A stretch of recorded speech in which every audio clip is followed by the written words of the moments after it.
I still think the biggest problem that founders have, like when they're first starting up, is finding their first CTO or their CTO. But when they get past the CTO, everything else is kind of falls through. Kind of easy to get. Like CMOs or CMOs with a lot of experience with startups. There's COOs now that came from the startups. Like either they were running it or they were helping someone to run it, and then now they're like really qualified COOs. They're really easy pickups, kind of thing, and they're also savvy, so they know about equity, they know about how vesting goes and how it works.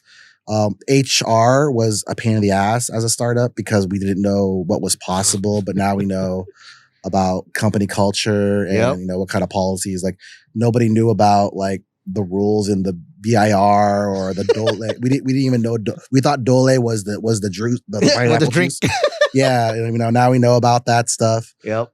So like we're incorporating now all of these things that we should know now.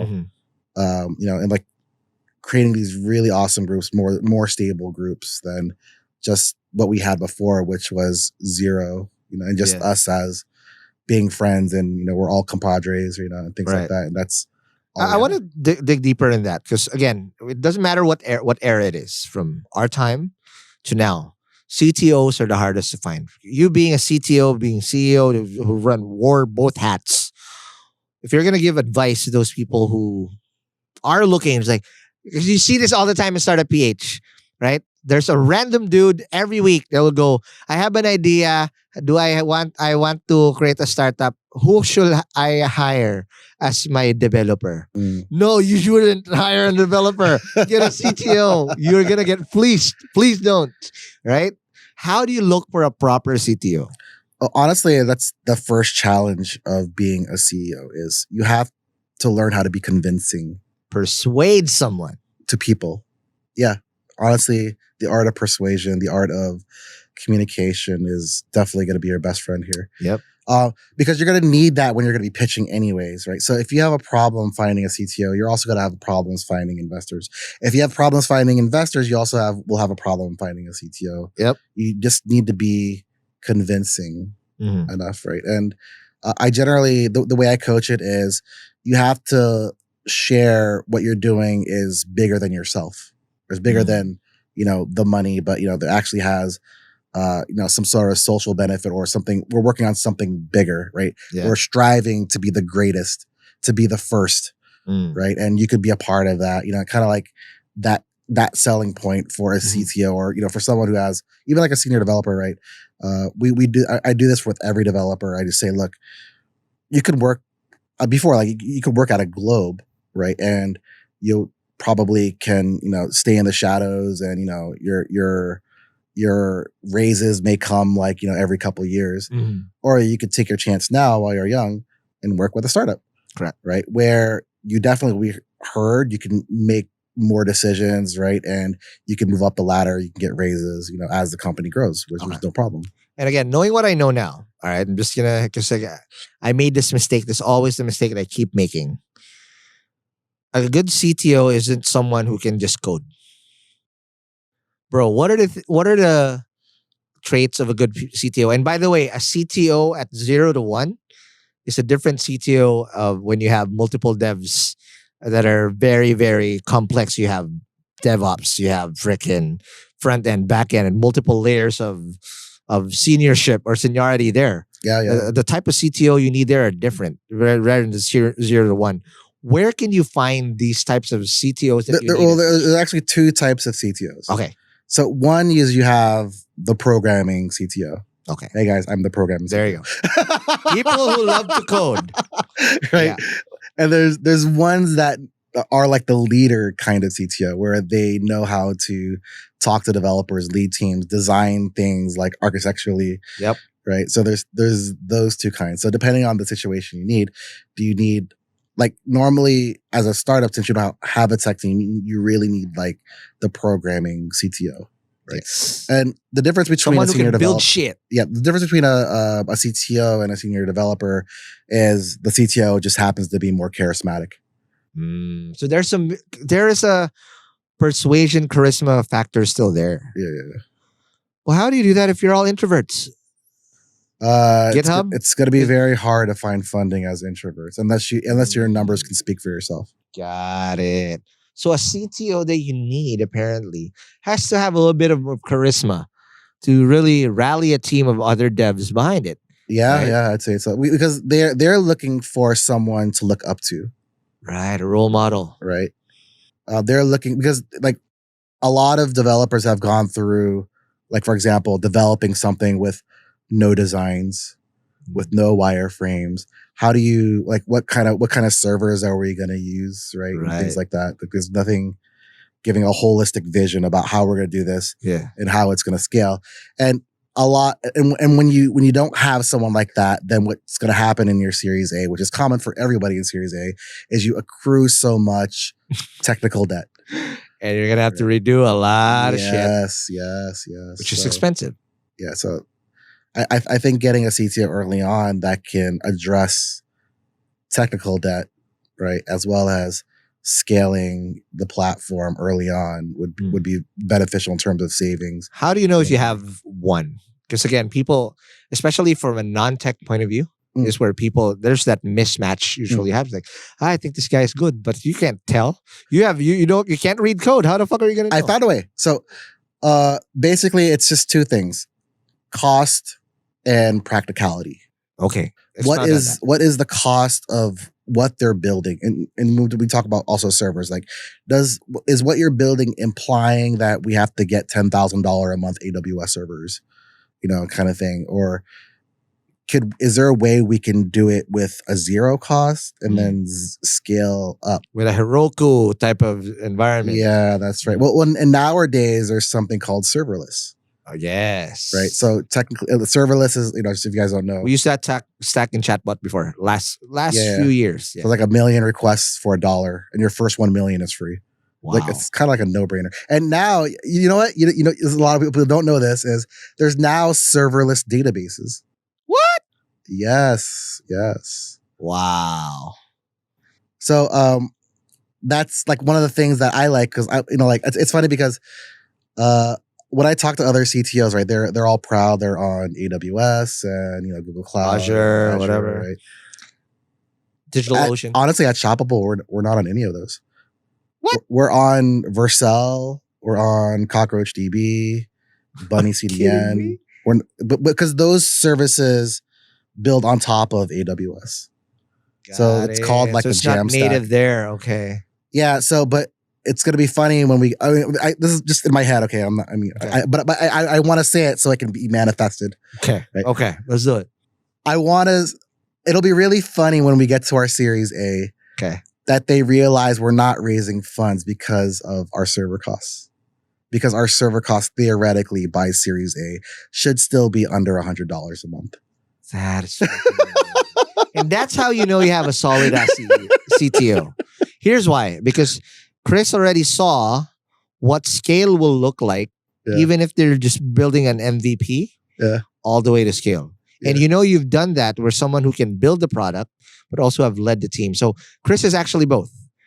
Someone who can, again, the builder, CTO, but also manage a whole army of devs as well. Yeah, that's right. But again, you don't have to get a Chris all the time. All right. There sometimes you just have to be cognizant of, okay, my CTO at an MVP phase needs to be a builder. And hopefully your CTO evolves down the road to become a leader in a pack. And if not, then you're gonna have to find someone who can be that person. Well, right now, I only have 5 developers. Okay. Wow. And these are all stallions. Ooh. Like, if you look at you would definitely want to ride them. They're just so beautiful and majestic. Okay. Grazing, like they're just beautiful. Shining. Are they flying stallions? Like one stallion is like better than the other. Just every time we hire, it just looks amazing. Yeah. Right. So we had we picked up a project manager recently this year, and I just recently did his review last week. I asked him, "What do you think about the developing team so far?" And he goes, "Yeah, before I was kind of used to having 25 developers." He's like a former Kumu. Okay. Right. Like before, I'm used to having managing 25 developers. I was like, "Well, what do you prefer now? Do you think we need to increase our development, our developer size?" Like, no, this is they're like the equivalent of 25 developers. Oh Super. I was like, that's what I want. That's the perfect startup. Amazing. But again, that's hard to build, and that's how you know how to do a build team right there. All right, we went super off tangent. Let's go back. Okay, sorry. Guys, I'm a programmer. My bad. Right.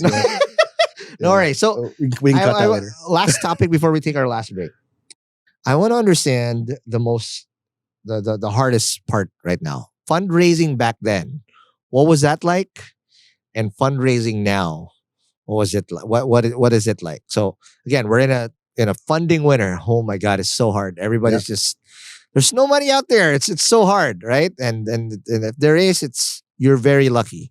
But back then, during our era, again, we were celebrating a $10,000 check, $20,000 check, yeah, 50,000. We felt like we were ballers. Yeah, right. I remember during that time, aside from us not being able to really find any big check, no, there's no fund. Very, very few VCs regionally were here. The other thing that I saw the startup founders didn't know how to do well is how to pitch. Yeah. Right?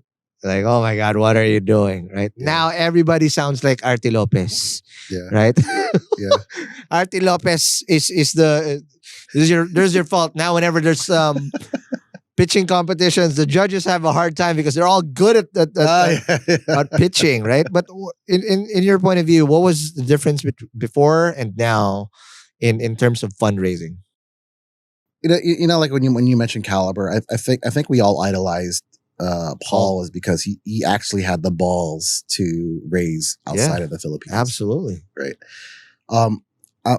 And compared to now, there's more people who are raising money from abroad. Like they're really talking to investor calls. Like Shoppable Carlo, he would never tell you this.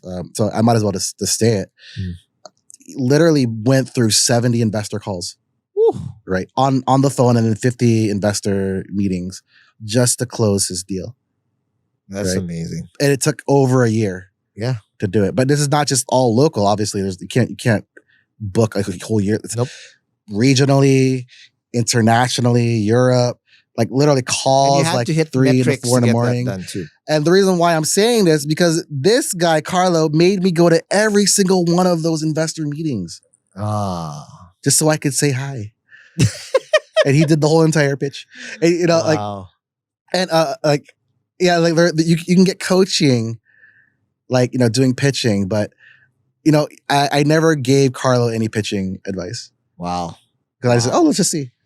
Right. But anybody who's pitched over 50 times, like personally to investors, will eventually be really good at it. Absolutely. Right. So the reps will just be there. Like you'll naturally get it. There's nothing I can tell you, you know, better than actual experience.